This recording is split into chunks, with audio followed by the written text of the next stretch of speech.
around my story. My life has taught me that each one of us has more than one face. And there are faces that are much worse than our nightmares. My name is Susan, and the story I will tell you needs to understand my reasons before judging me.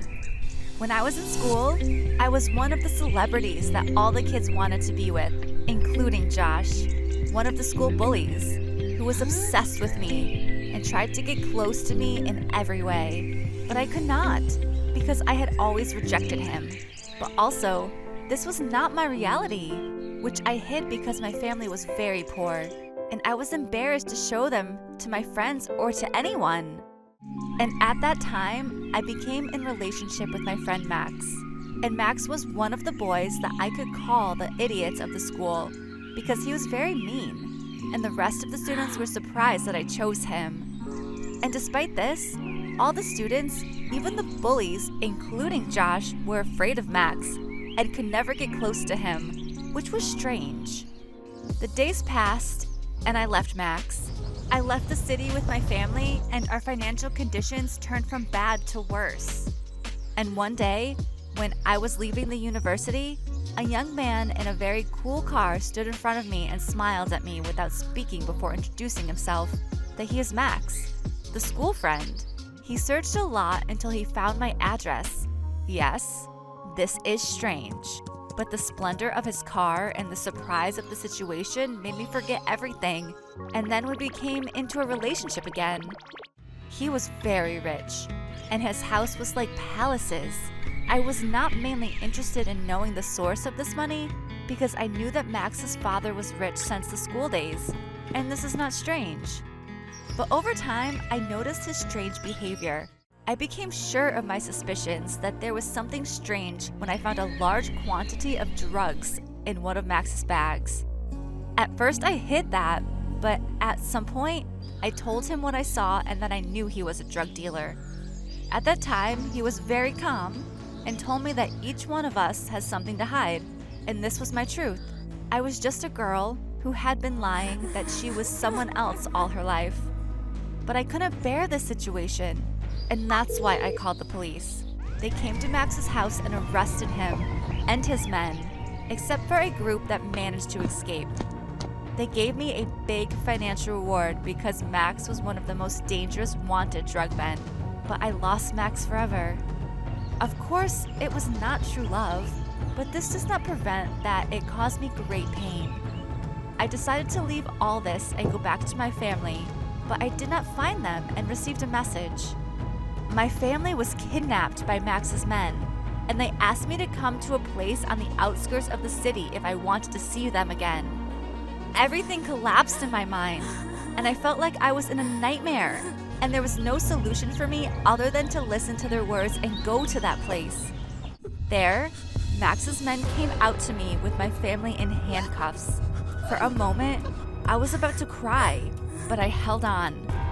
Immediately, the shooting started between the police and Max's men, as I told the police what happened and they were hiding in the place. At that time, a bullet hit my brother. The gangsters were arrested while I broke down. And I met Josh again, the school bully in the past, who was then one of the policemen who arrested the gangsters. The bullet that hit my brother caused his death, and I lost one of the closest people to me. But Josh never left me after that, and I got back in this ordeal. At that time, I made sure that I was stupid when I rejected him a long time ago and chose a fake face, just as I was fake too. I'm Joe, 18 years old. I don't know when and how this year passed, but all I remember, it's the worst year I ever had. I'm the only son of a successful businessman who was always involved in all my decisions. He even sent me to live with my uncle and his children to be in the same school as his partner's daughter Maria. They agreed in the past that we'll get married, and the partnership between them becomes greater than work and interests by being one family. Of course, I refused in the beginning, but as usual, my refusal or my approval was not necessary for him, and although I strongly objected to his decision, the next day I was on the plane. I arrived at my uncle's house very sad, but their welcome made it easy for me. And at school, after I saw Maria, I will not deny, I liked her. She's a beautiful girl, and she has all the characteristics that any young man could look for, although I know her since she was a little girl, but I haven't seen her for 3 years. But I had only one obstacle: Marcus, the handsome young man who had a distinguished personality and was very confident in himself. Maria liked him, and they always stayed together at school. At first, I thought they were just friends. After a while, I found him getting closer to her, and Maria almost didn't deal with anyone but him. They always sat together in the school restaurant, and they went out together, and they were always laughing. One day I felt it was over. Marcus took my place, and this is a difficult thing to allow. I had to take a stand, but every time I tried to deal with or get closer to Maria, I felt that she rejected me. When Henry, my cousin, saw Maria and Marcus together in the street, and they were holding each other's hands and were very happy, he came to me and said, "Your chance is over, and you won't be able to attract Maria." Of course, I got nervous and told him, "Who is that, Marcus? Are you kidding? It's impossible for Maria to leave me and be with Marcus."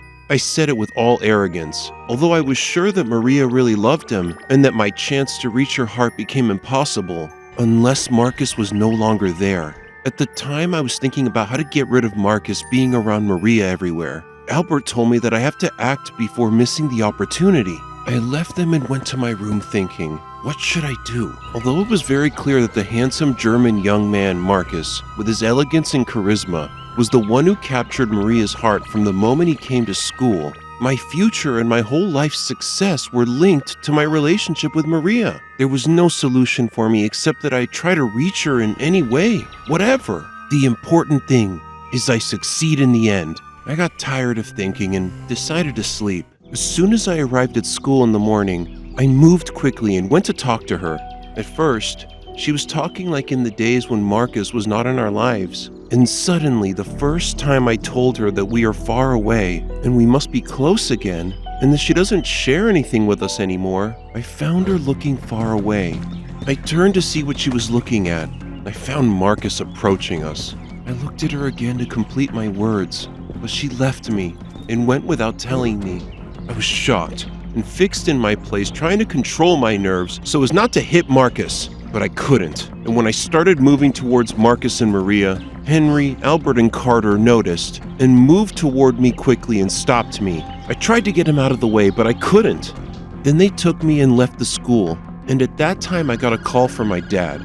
I couldn't answer it at the time and turned off the phone. When we returned home, we entered my room and he called me again, so I had to answer him. And as usual, his short calls were 2 words. He told me that after a week there will be the annual celebration of the founding of the parent company of his group of companies, and that I have to come with Maria so that he and her father will set the date for the engagement. And of course I heard and I didn't know what to say. We ended the call, and this was the first time he made a short call that didn't have any feelings to be useful for me. And after I calmed down, I got up to break anything and everything in front of me. Harry told me what happened.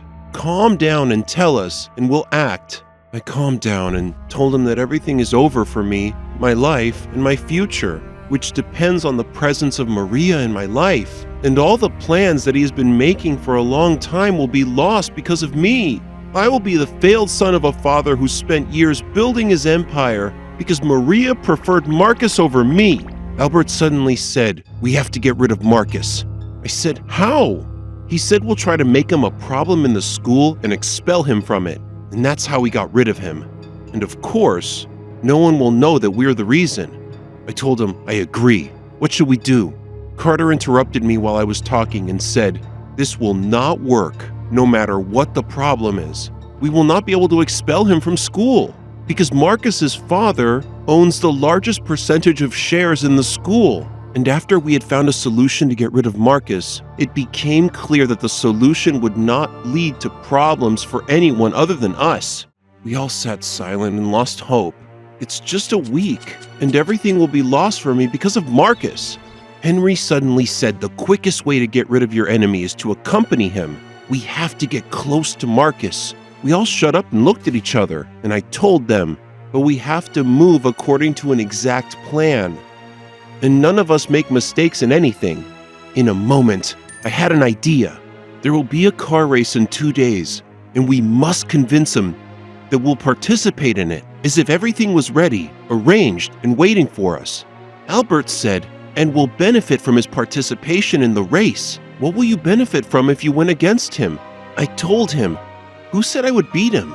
The idea is that we put pills and different types of drugs in Marcus's car on the basis that he deals in them, not just drinks them. And this is the reason he'll be in prison for no less than 10 years. Of course, Maria did not wait for him all this time, and her view of him would be different. And no one objected to the idea, or even his conscience alerted him, even for a moment. But there was a problem. How are we going to put these drugs into his car? This is the hardest point. Albert said there's only one way. We'll tell him about the race tomorrow, and tell him we'll all go check and fix our cars, and that he will come to us. And there I will know how to put the pills in a good place in the car. I interrupted him and said, in the right time before the race starts, we'll report the police. But our movement in the race will be very normal, and I hope no one shows anything about it. We do not want the plan to fail in any way. Indeed, the next day, we met Marcus as soon as we entered the school, and we talked to him. He agreed that he would participate in the race, and we agreed that we would gather after school and go to fix our cars at Albert's shop. Albert's friend. We arrived at Albert's shop. Henry, Carter, and I took Marcus and sat on the side to distract him from Albert by showing him pictures of the prizes we had taken from the past races. After Albert finished his mission, he came to us and said, "Come on, let us all take a ride as a training session for tomorrow." Each one of us got into his car and we moved. I deliberately drove at a high speed to see how Marcus would behave, and also so that he would know the competition tomorrow will not be easy. And that is how I guarantee that his high speed will serve us in the police chasing, especially since he doesn't know what's going on with him. I don't know how my thinking was criminal in an organized manner, as if I was born criminal. And the strange thing is, while I was thinking about all this, I was very happy. And I did not feel that I was destroying the life of another young man. He had no fault except that he was better than me, because at least he knew exactly what he wanted. We went home that day as if we were returning from a great victory, and excited about what will happen the next day. And the awaited day came. And Albert, Henry, and Carter and I got ready and went to school this day, and the smile did not leave our faces. As soon as we entered the school, we found Marcus standing with Maria. He smiled at us and raised his hand to greet us. We smiled at him, and Carter said, "Come on, let him say goodbye to her. It's the last day in the life of freedom for him." We all laughed out loud. The decisive hour is near. We finished school and went back to the house getting ready. Each one of us put on our racing clothes and went out. We arrived at the place of the race. Marcus was there before us. We greeted him and got into the cars. At this time, we informed the police of all the details from an unknown number. The race started. In the beginning, I was ahead of Marcus, and the rest of us were close. And the rest were close to us. And then I let Marcus lead in the race. And in a short time, we found the police appeared on the racetrack. And of course, we opened the way for them to reach Marcus. Marcus was driving at a great speed at the time, and he could not comprehend or understand what was happening. Every time the police cars approached him, he moved away and increased the speed until a police car cut his way and stopped in front of him. The officer got out and asked him to get out and search the car. Of course, Marcus didn't refuse. He didn't understand what the reason was, so he stopped close to the car to see what was happening. A police dog approached the car, got into the back seat, and took out from under it a large black bag wrapped with brown sticky tape. Marcus was shocked by what he saw, and of course, he realized that this meant imprisonment. So he got into his car at great speed and moved to flee. And of course, the police quickly chased him. My cousins and I were standing at a short distance watching what was happening. And at the time when Marcus escaped, we also walked behind the police to see the last shot of our victory when they arrest Marcus, and that the obstacle between me and Maria no longer existed. The strange thing is that Marcus was driving at a crazy speed. And suddenly, something happened that I didn't expect. In the beginning, I was close to Marcus and the police cars, but because of Marcus's crazy speed, the distance between us became great, but also we kept getting close and seeing what was happening with our eyes. But suddenly we heard a loud explosion. We got a little closer and got out of the cars to see what was going on, and when we looked from our place, we saw a terrible fire swallowing the car. We looked at every place, not finding Marcus's car, and all the police cars standing close to the car that exploded. It turned out that Marcus's car went out of the way of the race and turned over more than once, and this was the cause of the explosion. We all thought the same way, but none of us could say what we were thinking.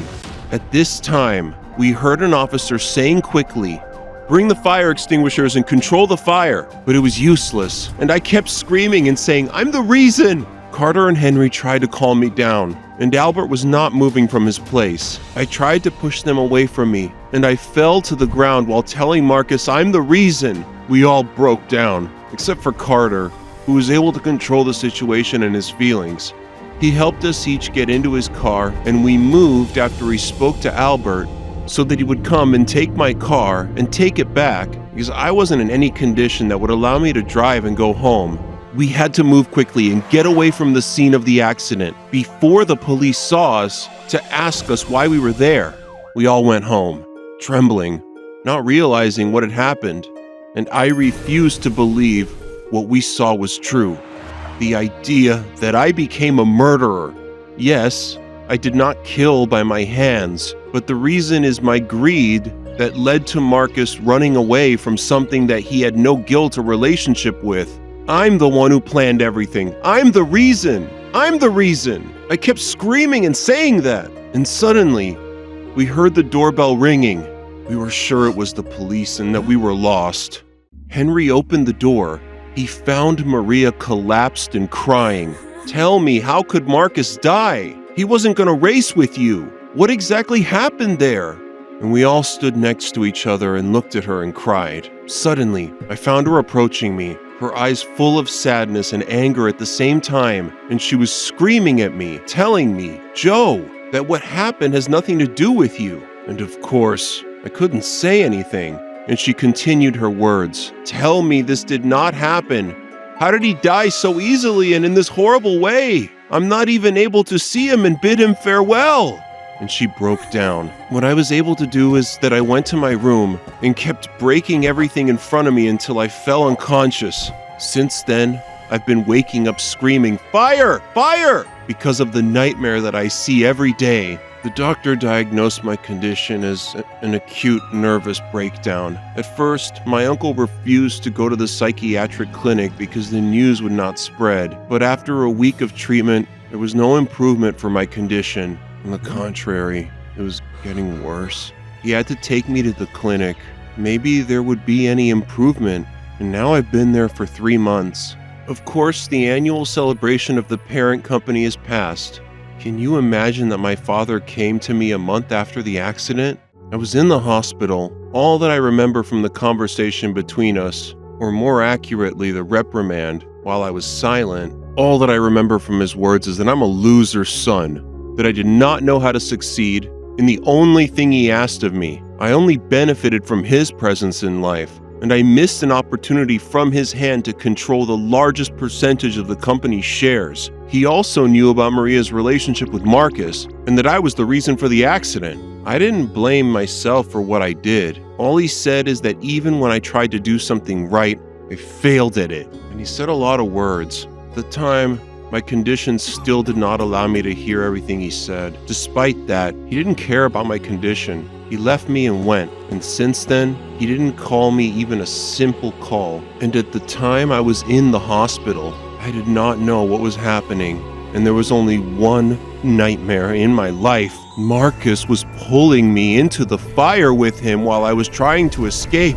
and I woke up screaming. At the time, there was an investigation about the accident and about those close to Marcus in the school. And of course, they summoned Henry, Albert, and Carter, and my condition didn't allow it at the time, and the investigation ended with the case closed. And of course, you understand who closed it so quickly. Maria traveled and moved from school. and I tried to commit suicide more than once, but in the end, I chose to punish myself by saying that I would rather live remembering my crime that destroyed the lives of many people. Imagine that in the end, I discovered that I didn't love Maria at all, and that I was just a toy in the hands of my dad, with which he fulfilled his desires and dreams, not mine. I even discovered that I don't have any specific dreams or desires in life, and after he finally abandoned me, I found my true self, and I started a new life, but my crime will remain with me for the rest of my life.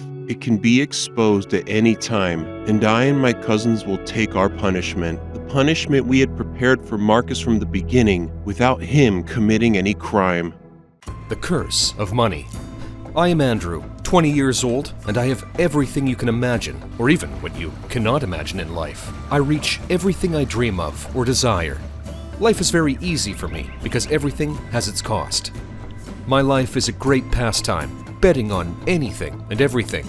I have many friends who are ready to do anything I ask of them. If I tell them to kill, they will kill for money. One day I was at a party and I met a girl. It was the first time to see her in the city. Her name was Florence. She was different. She attracted me. I tried to get closer to her and talk to her. She rejected me. Andrew, who no one can say no to, and there is nothing he needs and cannot reach. A girl said no to him. The next day I saw her walking with another boy named John. I felt defeated for the first time in my life. I gathered my friends and told them that I have to get to this girl in any way. Bring this boy, John, here tomorrow night. And really, John came. I was holding a very big party. We all enjoyed it. At first, it was a party like any party. And then I offered him a lot of money to leave Florence. And the truth is that this was not the first time I did that. The strange thing is that John did not agree. He provoked me very much. And the thing that provoked me most about him was his self-confidence, despite his poverty. I looked at my friends and laughed, so they understood what I wanted. They beat John severely and then threw him in front of the nearest hospital. During the days he stayed in the hospital, I tried to get closer to Florence in another, kinder way, and began to attract her with my money and many gifts. She accepted all of them, but after John left the hospital, she returned to him, the time when I thought that she was mine. I felt that I was very foolish and was being laughed at by a girl I thought was different from any girl I knew. Florence knew well what she was doing, and John also refused the money because Florence could take much more, but no one could laugh at me before, and I can't leave what happened to pass normally. Among the gifts I gave to Florence was a yacht that I loved very much, and despite that, I gave it to her, hoping that she loves me. I thought that there was only one way to avenge myself. I made a plan and agreed with two of my friends to watch her and John so that they would know all their moves, and they heard them agreeing on celebrating Florence's birthday on the yacht. At that time, I decided that the last gift I would give her would be different from all the gifts I had given her before. I asked my friends to prepare a surprise for her on the yacht, a romantic dinner with lots of lights and candles. Each one of them thought that the other was the one who prepared the surprise. And because I needed this day to be remembered, I put cameras everywhere in the yacht. Exactly an hour after they were on the yacht and in the middle of the sea, I saw the yacht sinking. I heard their screams and saw their fear. My happiness was indescribable at the time. But this happiness did not complete when the police investigations began. They saw the cameras that were already damaged, but also the malfunction they found was very clear that it was fabricated. And for the first time, I found that money is unable to protect me or buy anything. My friends admitted that I was the one who brought them after being arrested by the police. I am now accused of 2 counts of murder and sentenced to life imprisonment.